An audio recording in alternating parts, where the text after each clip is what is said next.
10 years ago, the elusive music collective Drain Gang broke out with their despondent, idiosyncratic take on rap music that, along with a tacky but soulful visual aesthetic and an endless string of catchphrases, painted a strangely vivid picture of our internet era. There's a lot to be said about the boys' unique and influential place in the online music landscape, but one of the most interesting to me is the ever-evolving and extensive catalog of each Drain Gang member. I'd argue this is the thing that turns casual fans into super fans. The realization that the group has uncompromisingly stuck to their trademark sound while also constantly changing and progressing artistically for 10 goddamn years, to the point that every album they put out has its own identity. A lot of these eras and styles are very near and dear to Drainers by this point. The blistering hi-hat rolls and icy synths on Blade's Ever Since, the abstract blissful art pop of Echo 2K's E, even less overt ones like how Ice Dancer sounds like if Young Chop was born in Sweden, and Working on Dying's plastic but strangely addicting tread beats get a lot of love.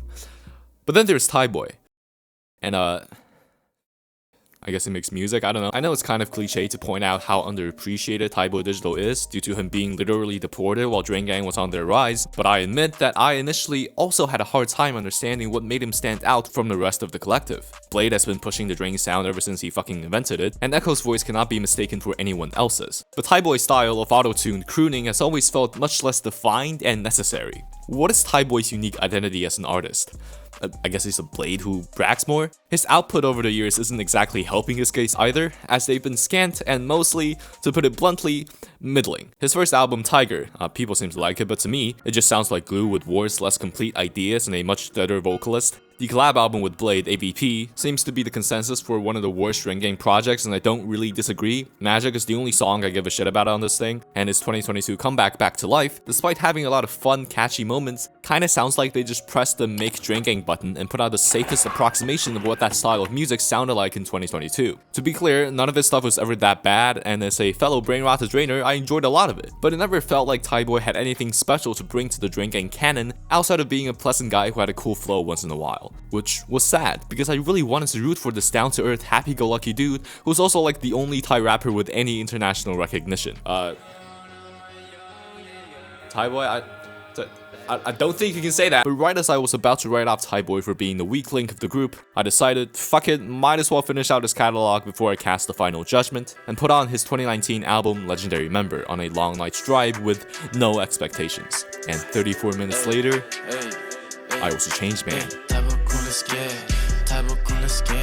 Legendary Member is my personal favorite Thaiboy album and one of the Drain Gang releases I come back to the most. It's a flawed album in many ways. The tracklist isn't perfect and the flow is pretty incoherent, but it nevertheless feels like the album he was destined to make, the project where Thaiboy Digital, the artist, finally started to make sense. And that's because of a few unique and I think really underappreciated elements that altogether create a work that's more than the sum of its parts and a piece of work with its own special identity. From the opening warped, glossy guitar loop on Dreamstar Rock, Legendary Member invites the listener into something different. A persisting, experimental, subtly sinister, and psychedelic soundscape distinct from any other Drain Gang album. Some fucking drug gotta be laced in these beats because they don't sound normal. The simple but unconventional melodies here cascade and splinter away, consistently sounding broken, trippy, and addicting, twisting the typical Drain Gang peppiness into something just a bit odder. Over the melodies lay even more off-kilter loops, sound effects, and ad-libs, contributed by my glorious King Echo 2K, repeated and filtered through the washed-out, hard-hitting bass and the incredibly thin hi-hats that run across the whole album, resulting in a crop of songs that mixes hypnotic repetition, glossy bliss, and cloudy psychedelia into a subtle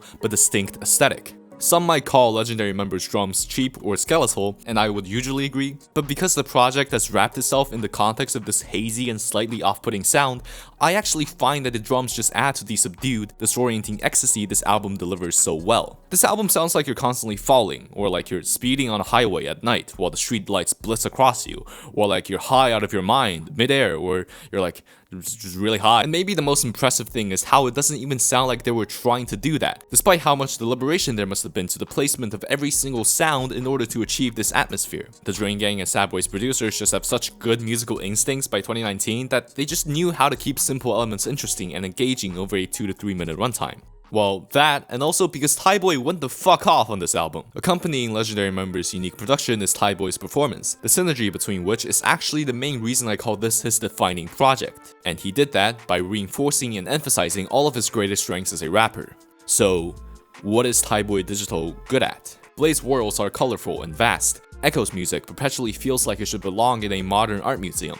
but Thaiboy's sound, while still following the general ethereal vibe like much of Drain Gang's music, is grimier and weirder. His boyish vocal timbre cuts through the auto-tune and creates a unique and incredibly synthetic feel, and the notes he hits with that otherworldly voice often run off without any regard for a traditional, straightforward melody in a way that's difficult to pin down or replicate, but exude a gritty coolness a good boy like Blade can't exactly reach, which makes him the perfect guy for repeating catchy, hypnotic melodies that get stuck in your head, and makes the minimal and atmospheric production on an album like Legendary Member a match made in heaven. Whether it's a whispery, monotone delivery that dishes the autotune like on the opener, a melodic odyssey like Beijing and I Don't Give a Fuck About You, or a skeletal acid trip like Can't Tell, Thaiboy never loses my attention on this album. And even if I'm not enjoying a certain track at first, it eventually pulls me in with how much the repetitive delivery and hypnotic production grows on you. In this sense, the appeal of Legendary Member is not unlike a lot of the psychedelic trap music that was getting popular in the rap mainstream around the same time. More than anything, it's about conveying a one-of-a-kind vibe through charismatic delivery and minimal earworm production. Wait. Distinct voice, catchy repetitive refrains, braggadocious lyricism, trippy beats. This is just Lie Lit. I got it, bro thinks he's Cardi. Okay, I admit the comparison is more tangential than not. I don't really think White Armor and Good in Them were trying to make their own version of Lie Lit, but goddamn, in contextualizing this album, I kept going back to the sentiment that Legendary Member is a Drain Gang interpretation of the wave of psychedelic, repetitive rap music that Playboi Carti pioneered, a sound that Thaiboy Digital, a founding member of Drain Gang, just happened to fit perfectly on. Some people might see this comparison as a reason to call Legendary Member unoriginal, and I can definitely see that if you come to DG primarily for their own take on rap. But I can wholly appreciate Thaiboy's debut as a confident, well-executed embrace of those trends that also doesn't lose sight of its Drain DNA. And in retrospect, I'd argue it even serves as sort of a time capsule to the direction rap music was going in the late 2010s, before funnily enough, Carti flipped everything on its head again in 2020 with Whole Lotta Red. But Carti's story will probably be reserved for another time, with a more enthusiastic host. Now, because somehow I've gotten this far and haven't done it yet, let's actually go through Legendary Member track by track, discuss each song in a bit more detail, and talk about some of the flaws that unfortunately hold this album back quite a bit. The opener, Drink Star Rock, although it doesn't sound too much like the rest of the album, is a perfect mission statement for Legendary Member, as I've said before. Also, the beginning kind of sounds like Thaiboy Goon is gay. Thaiboy Goon is gay. Nervous is probably the most nocturnal song on the album, and a song I'm really glad I first heard on a night drive. The dark synthleys and Thaiboy's slick flows makes me feel like I'm in the silly version of the Thai Mafia. Can't Tell is the song that maybe most resembles something Pure Born would have pulled on Lie Lit, with a very simple but captivating little loop, and a chill, hypnotic, I can't even tell hook. The single I Don't Give a Fuck About You is pretty great, and melody-wise feels like kind of a Tiger song done right. Seriously, listen to All My Life or GTB Let's Go and then this song, and tell me that the offbeat melody doesn't feel familiar.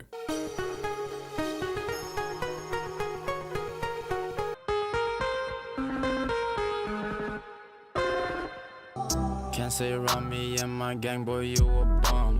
Bentley with Blade has an awesome beat that in the first half sounds like a balloon deflating, but like cool, while the second half has an incredibly bouncy texture that somehow still feels cohesive with the first. I can see why some people would say Blade carried on this one, but personally the atmosphere of this track fits Thaiboy so much better that I still prefer his verse. But nothing in the first crop of songs comes close to Kiss Me Through the Scope, which is my favorite Thaiboy song ever. It embodies everything great about Legendary Member. The weird but wonderfully catchy lead melody, the manipulated vocal samples, the wild panning background wails, and the mushy bass that keeps building and building into this cacophony of trippy bliss, all the while Thaiboy does his catchiest but also maybe most meaningless hook for like 80% of the song. And I don't get tired of it. Even the verses are amazing. Thaiboy, let me have your kiss! However, around the midway point, the album's aesthetic kinda trails off, which is the most glaring flaw with Legendary Member. Suddenly, the production starts sounding way more generic, and the familiar feeling of pressing the Make Drain Gang button that much of Back to Life induced came crawling back just a little bit. Kit Kat is the first song that feels unnecessary. On the song, Thaiboy sounds asleep at the wheel, and even though the beat is fun and fast-paced, it lacks the punch or intoxication that every previous song had. And sadly, the trend continues onto lip service. Don't kill me yet, I like the song more than Kit Kat, and I'm still able to notice the glitchier sounds which permeate the entire album, but god, are they watered down for what is essentially a sanitized version of Thaiboy with a good, but not even that outstanding echo verse. The tracklist picks up a bit more steam with Beijing, which probably has the most energetic Thaiboy verse on the album that cycles through like 3 voices and 4 hooks. And Baby is another left turn with an absolutely entrancing, distorted, Exeter-like beat, an excellent echo hook, and Thaiboy vocals that for once actually sounds like he's high out of his mind in a good way. But then there's Spinning, which leaves no impression at all besides the obnoxious hook, and definitely the worst song on the album. If they just whittled down Legendary Member's tracklist a bit more, or expanded the sound a bit more, we could have a great or amazing, iconic project in our hands that rivals rival stylet, but with its mishaps, it remains only an enjoyable album with a very unique sound. Despite the rough patches in the second half though, the album manages to close off with a great song in the title track, Legendary Member, with a thin, psychedelic production that made the first half so great. But of course, the main draw here are the features. Getting great performances from all of Drain Gang and Young Lean on a song named after your title is not only a great power move, but also a triumphant moment that celebrates the group's long-term friendship and success. In a way, you could say that the Legendary Member is the friends we made along the I'm not doing this. Experiences with art are always heavily contextual. I think the opinions I held about Thaiboy before I went into Legendary Member, the sequence of albums I've heard beforehand, as well as my complete lack of expectations, led me to a very interesting and rewarding relationship with this project. Is Legendary Member one of the best Drain Gang albums? Hell no. But is it the one I had the most fun thinking about?